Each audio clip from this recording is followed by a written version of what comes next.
Welcome! This is episode 3 of the Paul Ryder tapes. As everyone knows, he sadly passed away in July of 2022.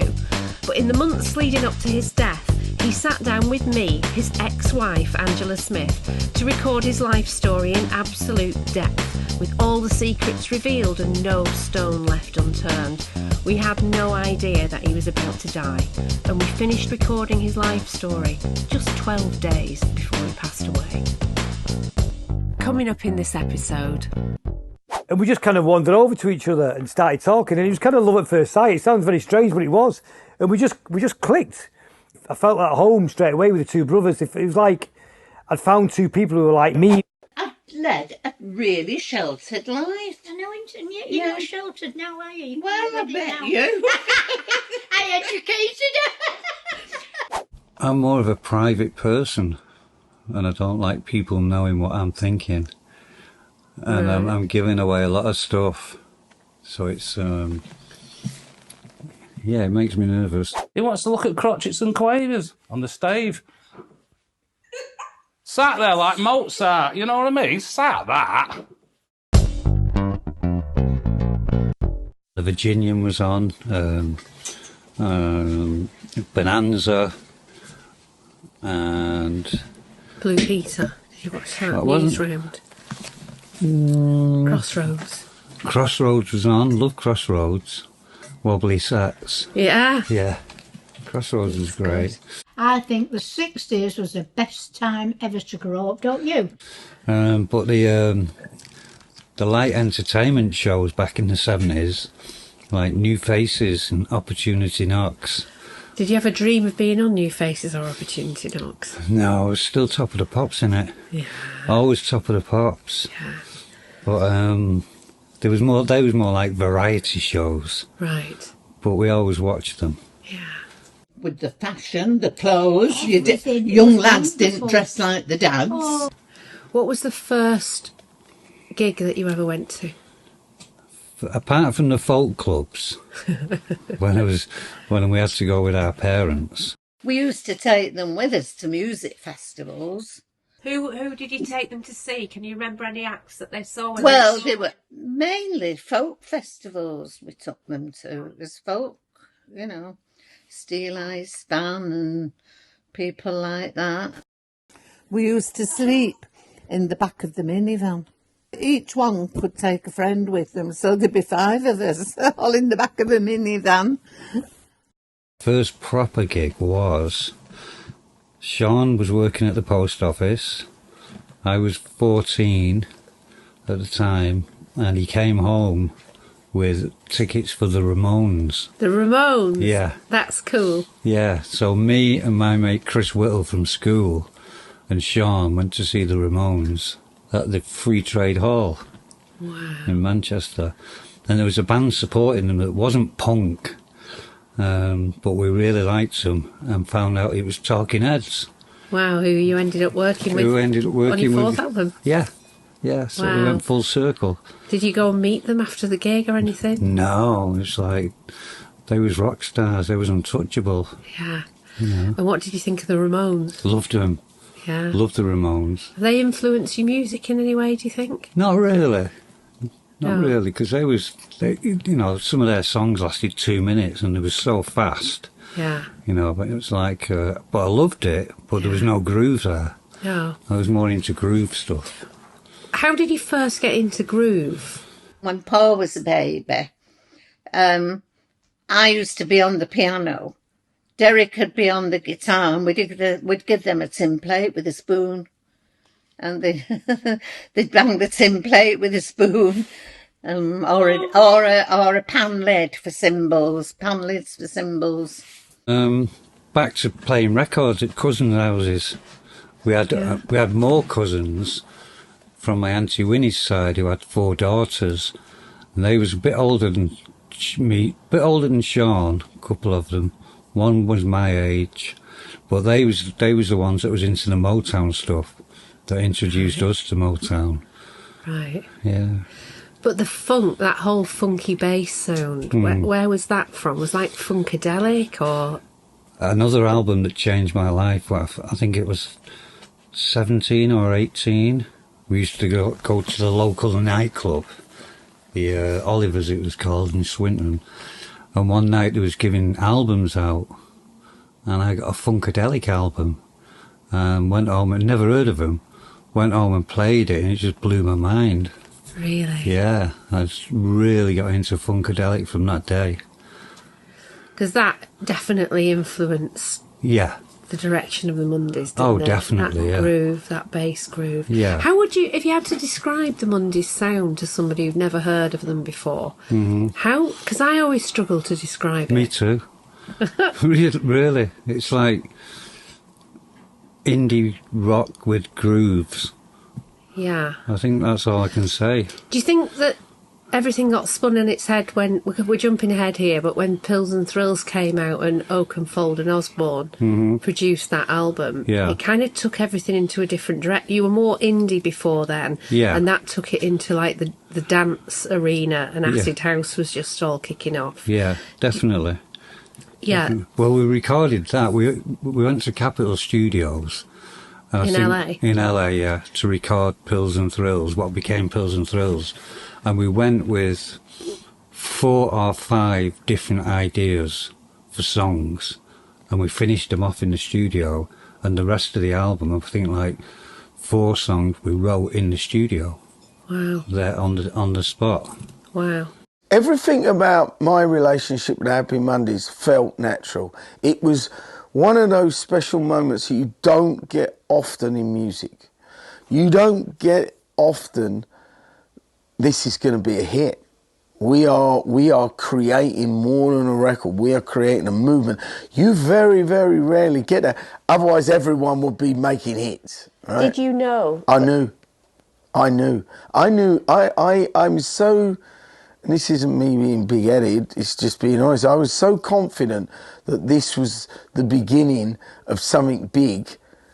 I remember I'm playing it on the dance floor, seeing the reaction of the crowd, right?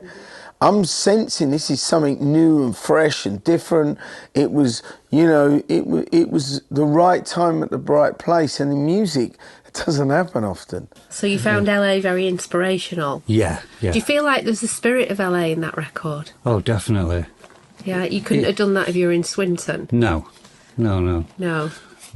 And it sounds extravagant going to LA and recording at Capitol Studios, but it was just the same price as recording in London. Was it? Yeah. Or even with all the accommodation costs and everything? Yeah, because we would have had to have accommodation in London. Oh, that's true, yeah. Yeah, so it worked. It's, warmer. We'll come to that later. We'll talk in a lot of depth about Pills and Thrills later, but let's just finish off talking about your childhood. So your first gig was the Ramones. Are you sure it wasn't like something really naff and you're just too embarrassed to say? I did see the Rubettes, but they was only opening a big supermarket in Warden. The Rubettes opened it, and Huey Green opened it as well. Oh, he cut the ribbon, but the Rubettes was there miming to one of their hits. Wow, they would have been on not 20 Fantastic Hits by the original artists, but Top of the Pops albums. Definitely, yeah. Let's talk about what the process was of getting the band together. Whose idea was it? And what was the very first spark of the Mondays? Sean had a band with Matt Carroll from Central Station Design, my cousin, and his mate, Lanky. So there's Matt, Lanky and Sean, and they did a recording in my nana's front room of this song. And it was awful. It was terrible. Have you still got that anywhere? No, but I know how it goes. I might sing it later. Sing it now, go on. No, I can't. So they did that probably for about a week, 2 weeks, and then split up. Why, artistic differences? Probably, yeah. Probably. It was more fun going to the pub for them. So after they did that, it gave me the idea of forming a band. Right. And How old were you at the time? must have been 18, Okay. maybe 17. Working in the clothes shop still? No, I was at the post. I was delivering telegrams at this point. Right. Thinking of how do I get out of this? How do I start travelling? Still thinking the same. And it was like, okay, form a band. First thing you got to do is get a gig. Then you got to get a record out. Then you travel. So we formed the band. Went through a few different Who's names. Me and Sean. Just you and Sean? You were the two original members? Two original members, yeah. Paul and Sean asked Gaz Whelan to be the drummer, but his mum Sandra explains that this almost never happened. It was always on top of trees and I was swinging off to it like a bloody monkey, really. He was just down, and he broke but it was mad. It was shattered his arm and his shoulder, and they were going to amputate at one time. It was that bad, really. And yet he managed to play the drums like he did. The very first time I met him was in the side street up from where I lived, and he was just sat on the curb really quiet. And we were all playing football, and he didn't. I remember him.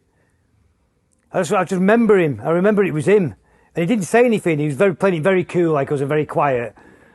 Well, people think he's very cool. He's very quiet, really. Weren't he? Shy of a lot of things, rather than really cool. Though he was cool as well. But you know what I mean. After he came out of hospital, he was going for physio and different things for quite a few weeks. And we came out of Salford Road and we were at the bus stop waiting for a bus to go back to Wardley. And there was this woman in the queue. And she said, "Oh, have you been to the hospital?" I said, "Oh, yeah." She said, "Oh, it looks as if he's had a bad day." So I was telling her all about it anyhow.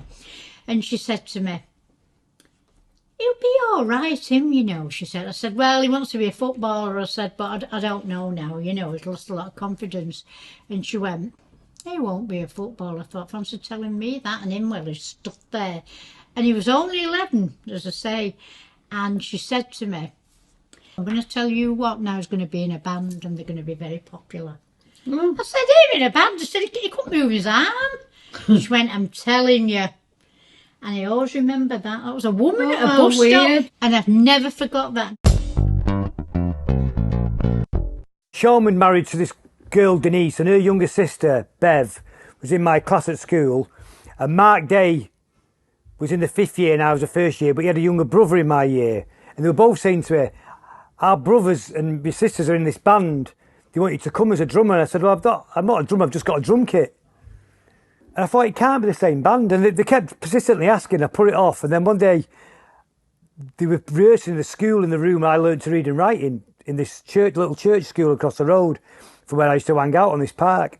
So curiosity got the better of me and I walked over. And I realised it was the kid with the cool hair from when I was like 9 years old. I'd known Gaz for that long, but I didn't know his name. Right. So it turns out to be Gaz Whelan. And he went to that practice, didn't he? He was only about 13, in the school at All Saints. And there was Sean there and Mark Day was there, so I'd seen them before. And then I spotted on the other side Paul, and he had a big cardigan on, and he was kind of like, both them to introduce themselves. Paul wouldn't look me in the eye, and he kind of like, all right, and he would mumble. And I sat down and they played the songs, and it was obvious that it was Paul's band, even though he was the quiet one. They were all bass line driven, and I was kind of watching him. Kind of Sean had all this echo on his voice, and you couldn't really hear what was going on. Mark was off doing all this mad guitar, but the bass lines were really catchy. And he was stood, and he dressed. I remember him looking really smart, and dressed really smart. And I just thought he was really striking to look at. Then, as the rehearsals finished, kind of Mark packed up and went, and Sean did. And we just kind of wandered over to each other and started talking. And it was kind of love at first sight. It sounds very strange, but it was. And we just clicked.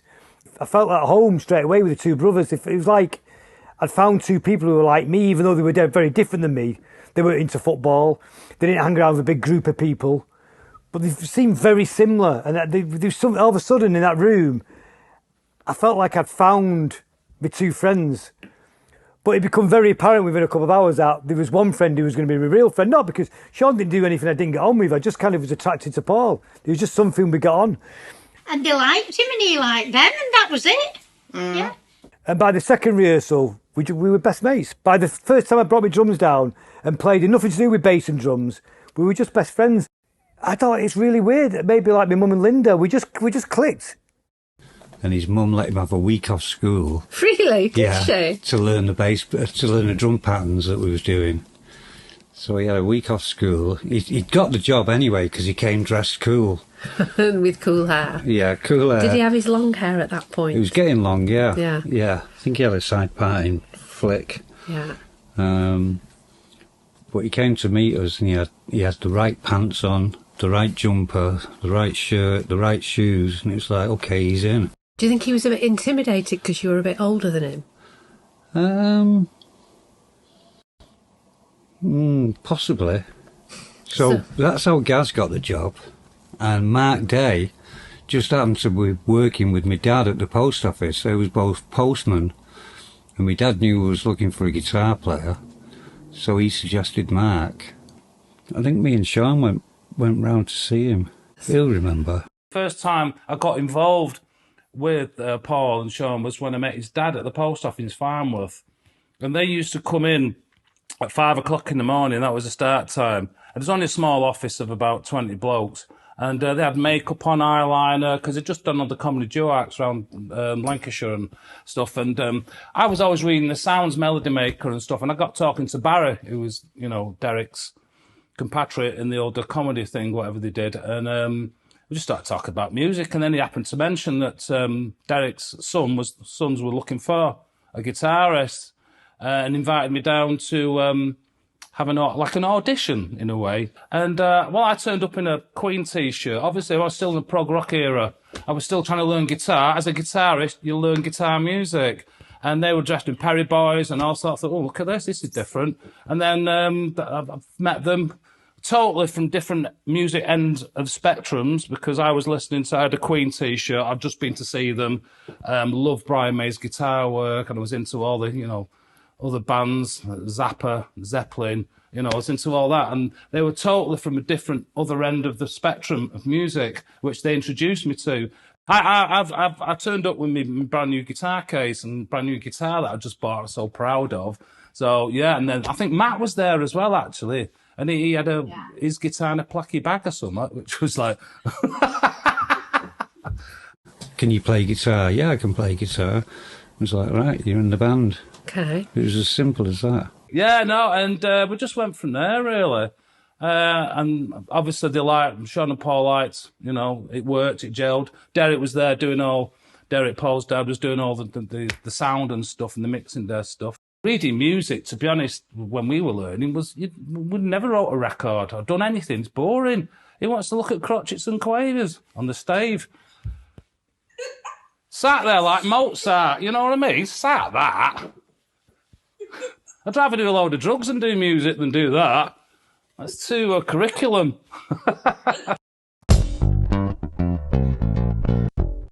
And what about Paul Davis? Paul Davis came along because he was at school with Gaz. Oh, okay. And it was like, what? Gaz was like, I want to bring my mate to rehearsals. I was like, well, bring him then. PD started coming to rehearsals. Gaz invited me down, Gary Whelan, and we went to see them, and I was fascinated with them. I thought Paul was really cool with the bass sound. I've never heard a bass close up, with a live band, because I was a kid at school, and I was just madly influenced. We became friends. PD, I want to be in the band. Oh, PD was Gary's best friend at school. Oh, PD. He knocked on our door one night. Yeah. 11 o'clock it was. Can I be in the band? So he wanted to be the singer, but we've got a singer. Yeah. PD said, well, I want to be the drummer. He said, you can't get a drummer. I'll play the guitar and the bass. No, we've already got them. Oh, God. So that's when we said, well, what about keyboards? Yeah. You can be the keyboard player. You haven't got a keyboard player, and PD was like, no, that's for weirdos. Did he not play the keyboard before then? Never. Oh, that's funny. Never. We had a little set of keyboards, and he came round, and Derek showed him chords, and I wrote the notes on the keyboards, what they were, and he used to come round and He had like a little Casio keyboard, it was that big, and Derek built him a big a keyboard stand which was twice the size of the keyboard. Do you remember the day when they said, oh, come on, you come and join us and play keyboards? No, but I'm glad they did. Even though I couldn't play, they're all patient with me. I was a bit slow. And they'd all, they could play and everything. And I was a slow learner. But I got there, we got it together. But when PD came, and he couldn't really play, he learned to play as we went on the fly, which a lot of people did in the 80s, Depeche Mode thing, it was all that one finger thing. He changed the sound of the band, he really did. He had a big influence, PD. No, maybe he didn't realise he did. But we kind of changed, it kind of changed the style of it, Mark has a fond memory of how PD once helped get them some press. We tried to do a Beatles number and it went really bad. Yeah, it just didn't work. Probably because we was on mushroom juice at the time. And then it all kicked off. Some bright sparks. I did have some mushroom juice before a gig, right? So the next thing, right, all PD has to do is press the button on his keyboard to activate the song, because it's all linked up. Could he do it? No, he's pissing about. Next thing, I got fucking frustrated, walked up, and I don't know what happened, but my fist left my shoulder and hit him right in the mouth. He fell backwards, hit the monitor behind him and kicked the keyboard, and the song started. I thought, oh, brilliant, right. Got ready to play. Next thing, he's frothing at mouth, comes over, smacked me in the head. Next thing, the crowd are going ape shit. They had to put all the smoke on to hide it. And that's how we made it in the morning, because all the Daily Star, the Sun, it was all a local band from Manchester fight on stage. Brilliant. We made the press. We got what we wanted. That was it. That's how you do it. So that was it. That was the core of the original lineup of the band. So no Rowetta, no Bez at this point. No Rowetta, no Bez. So how many of you were there? You, Sean, Gaz, Mark, Paul Davis. 5 of you? 5 of us, yeah. Okay. That was when the name Happy Mondays came. And did they all agree to that straight away, or was there an argument over it? No, usually if there was a name suggested, it would last 2 or 3 days, or maybe a week. But the Mondays lasted like 4 or 5 weeks, and it was time to get a gig. Right. So we kept the name. Even though New Order brought out the song Blue Monday, we was called Happy Mondays before Blue Monday came out. Right, yeah. We was going to change it at one point because of New Order. That was about 83, I think, Blue Monday, wasn't it? So we did think about changing it. But then it was like, it's too late, we'd already got a gig at the gallery in Manchester. So talk me through those first few rehearsals. Can you remember where they were, what happened? Yeah, it was in Mark Day's loft, in his parents' house, up in the attic. His dad had converted the attic for his brother Nigel, to sleep in. But at 6 o'clock, we would go up there, Gaz with just a snare, bass, guitar and a little vocal amp, and we'd rehearse there for like 4 or 5 hours. Well, I was desperate, and I was very surprised that my mum and dad said, yes, you can use the loft, which had been converted because it was our kids, but we had to be separated. I was a blue, he was a red, he was a mod, I was a rocker. We didn't get on. So the whole street could hear us banging away there. Everybody thought, what the hell's going on? Because if you're in the loft, it's like being outside. We was doing cover versions. Were you? What songs did you cover? We did a couple of Joy Division songs, and we did I Fought the Law, the Clash version. Yeah. Oh, interesting. Yeah, we did a couple of... But was the aim always to write your own stuff? Yeah. We was doing cover versions so we could learn our instruments. Right. So when you did your first gig, was it all covers, or did you do No, we'd got a couple of our own songs by then. Yeah. And how did it work with writing the music? Did you all contribute? Was Sean involved in the music part of it? Or what about the lyrics and the melody? Sean was there and listening and writing lyrics as we was jamming and getting songs together. Right. I mean, it usually came from the bass line. Yeah. I'd go in with the bass line and we'd work round that. Right.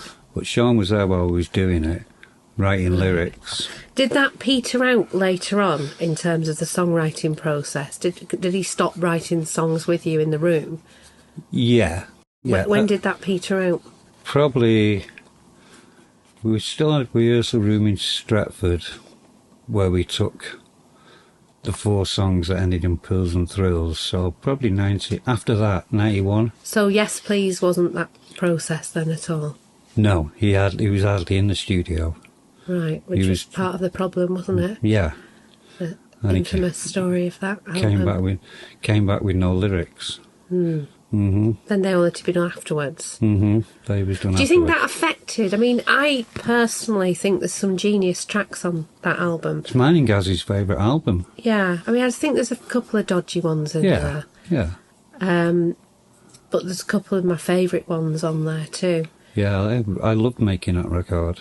It wasn't as chaotic as people think. But do you think it suffered because he wasn't in the room when you were doing the music? I think he suffered because he was getting no inspiration. Right. You know, Yeah. he was just off doing his thing and not coming in the studio. Why do you think he did that? Again, we'll talk in more detail about that further on down the line, but why do you think he didn't? Because of the drugs? Because a big bottle of methadone was dropped on the floor in Manchester Airport. Yeah. So he ended up in Barbados with no methadone. Right. So he just switched drugs Yeah. to cope. Yeah. You know, if he hadn't dropped that bottle of methadone, who knows what would have happened. Wow, that could have been a completely different album. Mm-hmm. And then since then, the Real Mondays, have not written an album together, is that right? That's correct, yeah. We did one song a couple of years ago when we went to Panama. Oh, yeah, that's right. We did Ooh La La in Panama. Yeah. And Sean was there while we was jamming and getting that together. Right. Scribbling away like the old days. Oh. Yeah. Did that not inspire him to want to do a whole album then, do you think? Maybe. He's probably even forgot he did it. Did that sell, that record? I'm not sure. It was a charity record, Charity, wasn't yeah. it? All the sales went... It was done on download. Yeah. And all the sales went to that village. Yeah. And then... No, it was up for an award, that one. What? That particular show, the Mondays one. Was it? Yeah. Gaz remembers a classic Paul and Sean argument from those days when they were in the jungle. And the argument was over who had the biggest belly. And they actually had the bellies out, and they were like, my belly's bigger than... No, mine's bigger than yours. No way. and you know, seriously, true. It started off about something else that ended up who had the biggest belly.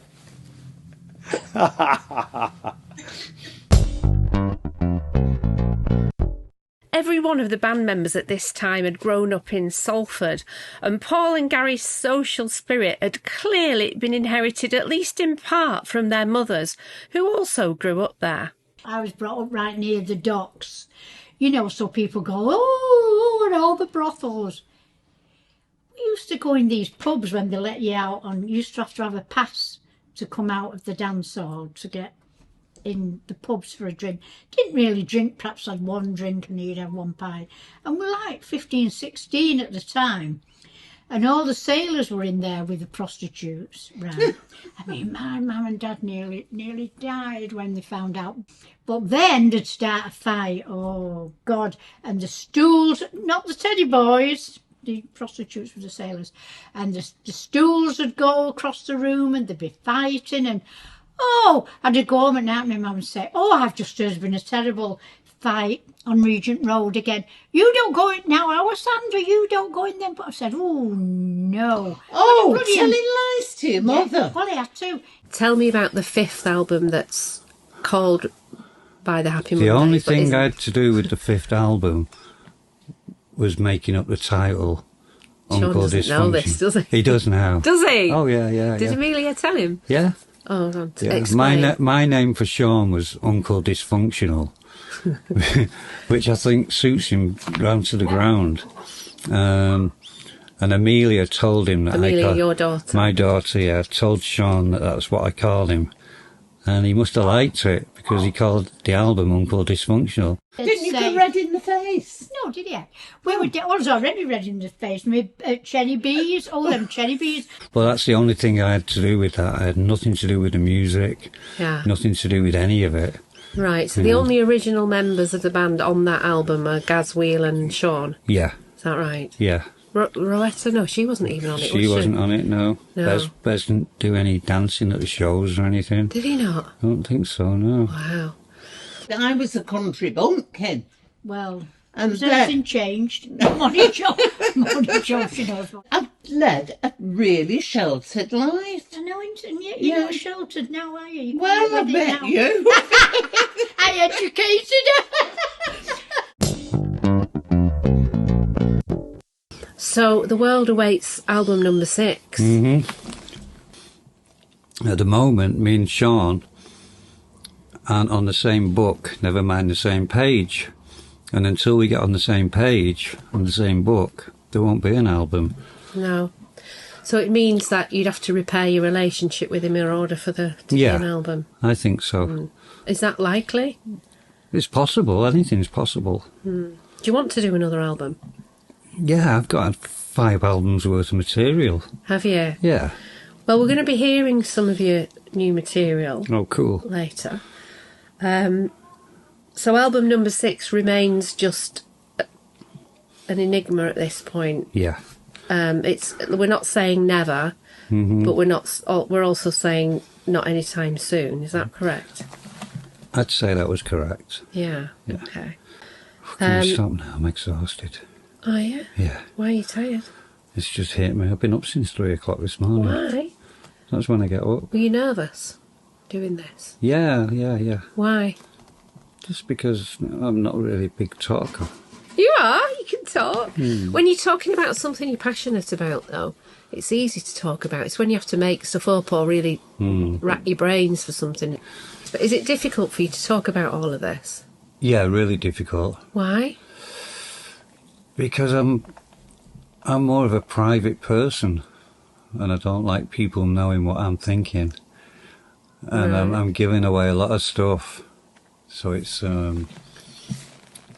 it makes me nervous. So why do you want to do it?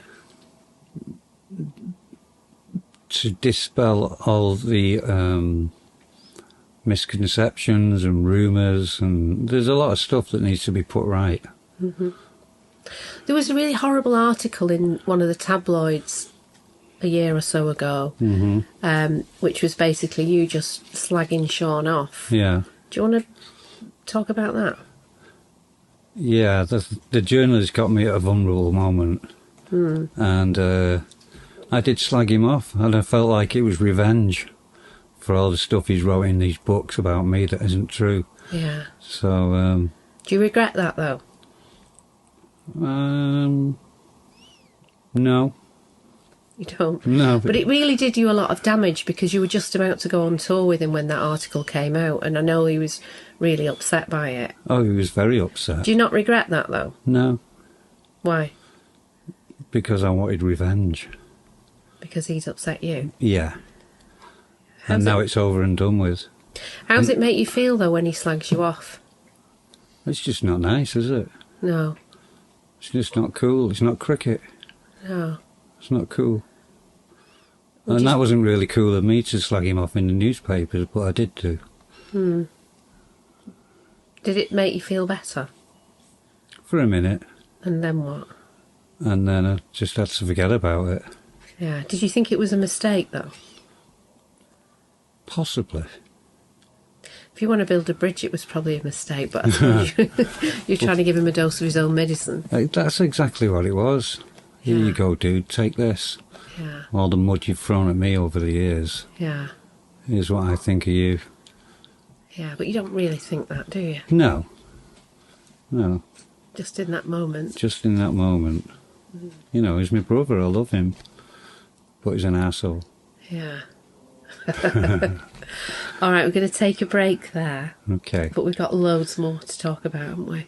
In this therapy session. Is that what it feels like? Yeah. Really? I don't mind. I did therapy for 6 years. Did you? Yeah. Did it do you any good? Yeah, it did me really good. I felt like all he did was blow smoke up your ass, though.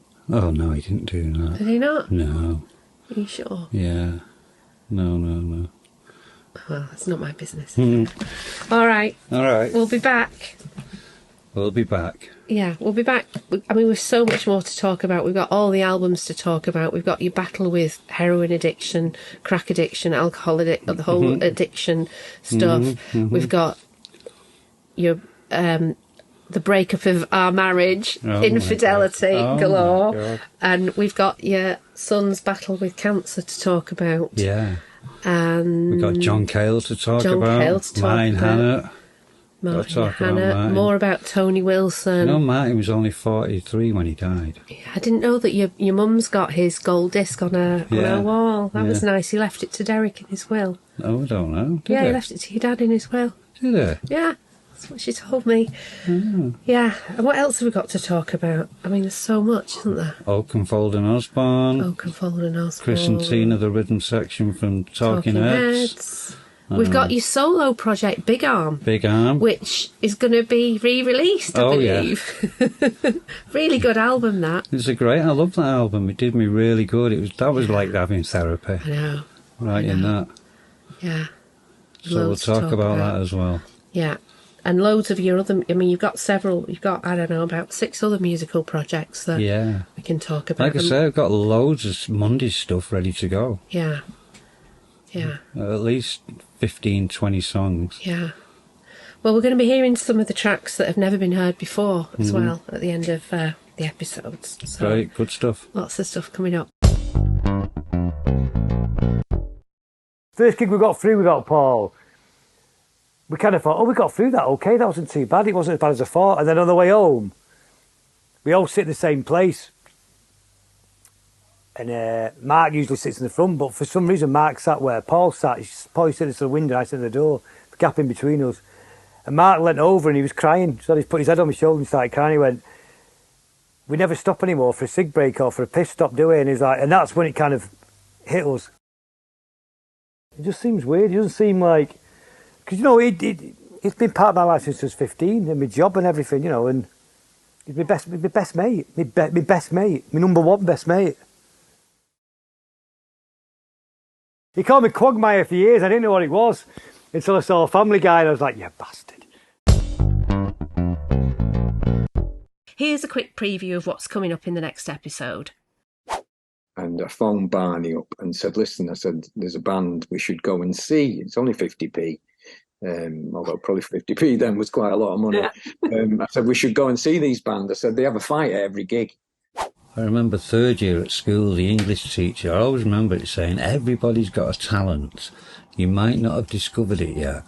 And I was thinking, I ain't got a talent. I'm not talented at much, really. I didn't like the Sex Pistols. I appreciated them years later. In fact, down the line, as years had gone by, I met quite a few of them at different social functions. We're playing out with a really popular Big Arm track called Love Is, and look out for that being re-released very soon. Thank you so much for all the incredible support that you've given this podcast. Paul, I'm sure, is looking down from up there and is so proud of himself for creating a #1 music podcast both in the UK and in Ireland. It'd make us really happy if you could give us a nice review and rating, and please subscribe to our YouTube channel, Glistening Stories, so that we can continue to give you this content for free. And it also ensures that you don't miss out on any future episodes. We've got loads more great stuff to come, so please join us again next week. Podcast drops as usual on Friday night at midnight in the UK or 4 p.m. Pacific time. Check out Glistening's other podcasts, Accidentally MILF, which has just launched, as well as Soul Bear Sessions and Framed for Murder, the case of Matthew Turner, which is coming soon. Thanks again for listening, and see you next week. Some of these things I just like having. Some of these things are alive and living. Some of these things I don't like giving. Some of these things I'm meant for loving. Some of these things I just like having. Some of these things are alive and living. Some of these things I don't like giving.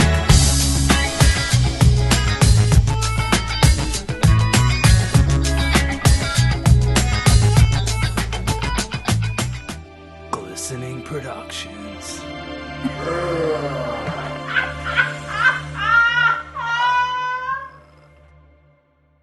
It got to the stage where we could go to the YCW, the Young Christian Workers. Oh, was it boring Youth now?